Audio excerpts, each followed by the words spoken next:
और दूसरी जानिब श्रीनगर के इलाके में ताहाल सर्च ऑपरेशन जारी है और इस महीने के पहले 5 दिनों में काबिज भारतीय फौज की जारहियत में शहीद होने वाले कश्मीरी नौजवानों की तादाद 8 हो गई है। इसको ज़ायल कर सकें तो भारत तो एक कंक्रीट एफर्ट कर रहा है, एक प्रोपेगेंडा कर रहा है, जबकि पाकिस्तान का ये हाल है कि हमारे जो कश्मीर कमेटी के चेयरमैन है शहरयार अफरीदी साहब, जब वो बाहर जाते हैं और कश्मीर के वाले से उनसे बात की जाती है तो वो कहते हैं, जो वो उस सहाफ़ी को से लड़ पड़ते हैं, गालियाँ देते हैं कि जनाब मैं तो यहाँ पर ज़ाती विजिट में आया हूँ।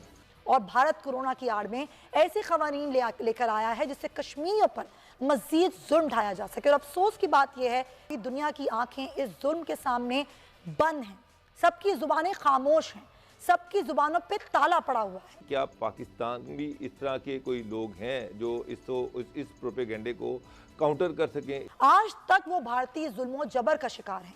आज तक वादी में खून की होली खेली जाती है। नाम नेहाद ऑपरेशन करके नौजवानों को गोलियों से छन्नी किया जाता है।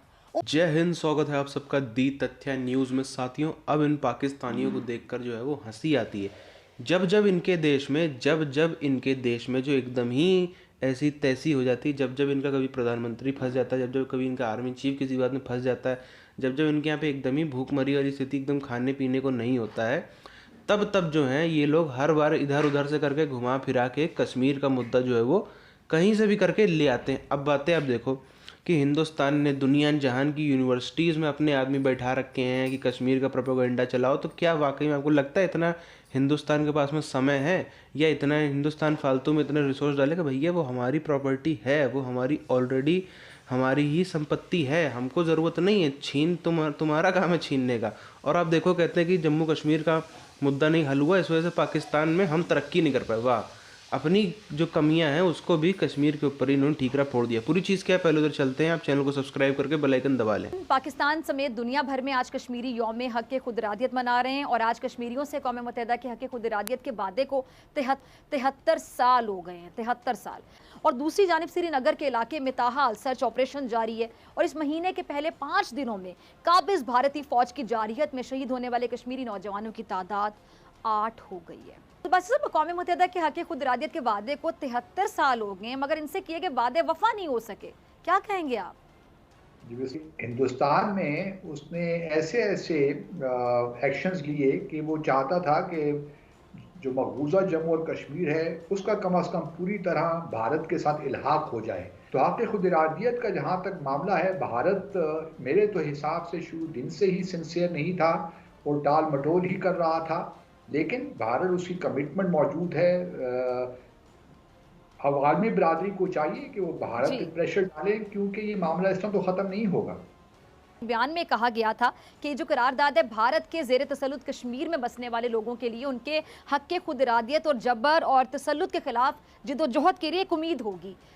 ये पिछले 30-40 साल से और कंसेंसस के साथ हो रही है। भारत भी इसको सपोर्ट करता है, इस करारदाद को, क्योंकि वो बुनियादी तौर पे जो है वो डीकोलोनाइजेशन के नौजवानों को गोलियों से छन्नी किया जाता है। साथियों, जिस लेवल के प्रोजेक्ट्स, जिस लेवल का फॉरेन इन्वेस्टमेंट इस समय जम्मू कश्मीर में आ रहा है, पाकिस्तान का आप देख लो, सबसे ज़्यादा सबसे टॉप डेवलप जो शहर माने जाते हैं इनका लाहौर और इस्लामाबाद, वहाँ पे इसका 2-5% भी आपको देखने को नहीं मिलेगा। जिस लेवल का डेवलपमेंट जो है वो कश्मीर में, जम्मू कश्मीर में आ रहा है। आप देखिए, तुर्की को इतने बड़े बड़े प्रोजेक्ट्स दिए गए हैं, टनल बना रहा है, रोड बना रहा है, रेलवे नेटवर्क बना रहा है। इनके पूरे देश में भी जो है, आप देखिए, इनके पूरे जो पंजाब इनका सबसे बड़ा राज्य, उसमें इतनी अच्छी रेल कनेक्टिविटी नहीं है जितनी अच्छी कश्मीर में होने जा रही है। सिंपल से आप बाकी सबको छोड़ दो, अगर हम खाली जो पीओके है और जम्मू कश्मीर है अभी की जो स्थिति आने वाले समय छोड़ दो, उसको अगर हम कंपेयर कर लें तो ज़मीन आसमान का फ़र्क नज़र आ जाता है हमको वैसे ही।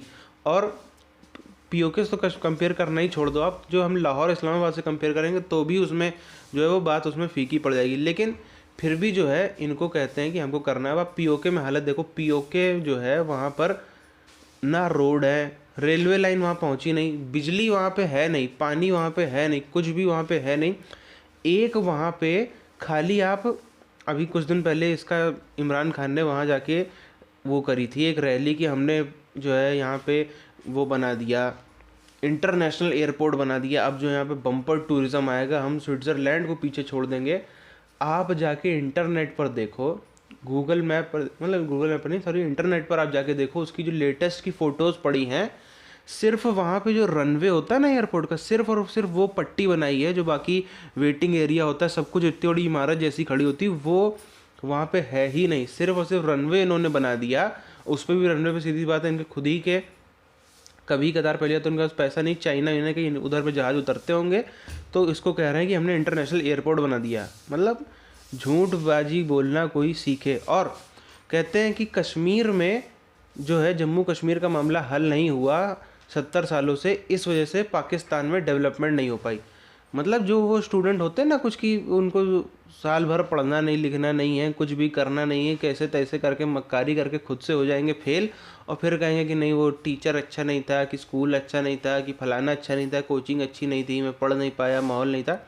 ऐसी ऐसी बातें इनसे करवा लो भैया। तुमको पंजाब में तुम क्या कर रहे हो, सिंध में तुम क्या कर रहे हो, पूरे पाकिस्तान में लाहौर में बैठ कर तुम क्या कर रहे हो, कराची में क्या कर रहे हो, इसका क्या लेना देना है इससे कि तुम कश्मीर में क्या हो रहा है क्या नहीं हो रहा है। सीधी सी बात है। पहली चीज़ तो ये है कि जो कोई भी एरिया होता है, अगर वास्तविकता में वहाँ पे इतना दिक्कत होती है, अगर जैसे आप देखिए जब नोटबंदी का टाइम आया, जब वहाँ पे जो है नोटबंदी का टाइम आया, जब वहाँ पे नोट पुराने जो थे 500,000 के जब बंद कर दिए गए, उस समय 2-3-4 महीने का जो टाइम था, जब तक वो नया नोट मार्केट में पूरा अच्छे से फ्लक्चुएट नहीं हुआ, वो फैला नहीं, तब तक आप देखिए वो एक टाइम था जब वहाँ पे कश्मीर से खबरें आना बंद हो गई थी। था कि नहीं था, आप सब लोग भी इस बात को जानते हैं। यही साफ इस चीज़ को दर्शाता है कि जहाँ पे पैसा आना बंद हो गया था, वहाँ पे हम देख रहे थे कि लोग आर्मी तो नहीं, पुलिस की तैयारियाँ कर रहे हैं। अब आप समझो इस चीज़ को। और फिर वहाँ पे थोड़ा 2-4 महीने में जो है वो फिर से सर्कुलेशन घूमा, फिर से सब वही चालू हो गया। तो ये सब चीज़ें ही इतना बताने के लिए साफ है। और पूरी दुनिया इनका जो प्रोपेगेंडा है, पूरी दुनिया इनको लात मार के इग्नोर मार चुकी है।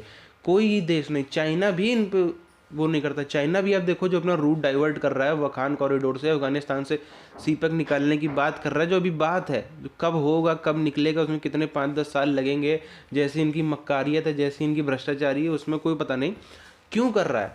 साफ साफ पता चला है, पूरी दुनिया इस चीज़ को एक्सेप्ट कर चुकी है कि भैया कश्मीर का तो छोड़ो, पीओके पर भी हिंदुस्तान बहुत ही जल्द कब्जा करने वाला है। कब्जा नहीं बल्कि उसको हम कह सकते हैं अपना वापस कब्जा लेने वाला है। पीओके पर भी अपने वापस कब्जा लेना है। इसी वजह से आप देखिए, चाहे दुनिया जहान की इतनी बड़ी बड़ी कंपनीज हो, अब तो इजराइल भी इतना बड़ा इन्वेस्टमेंट, बिलियंस ऑफ डॉलर का इन्वेस्टमेंट कर रहा है जम्मू कश्मीर में आकर के। तो ये सब चीज़ें काफ़ी इतना बताने के लिए कि कौन सा देश किसका है और कौन जहाँ पे ज़्यादा सिक्योर है। बहरहाल इस वीडियो को यहाँ पर ख़त्म करते हैं, मिलते हैं आपसे आने वाले वीडियोज़ में, तब तक के लिए जय हिंद।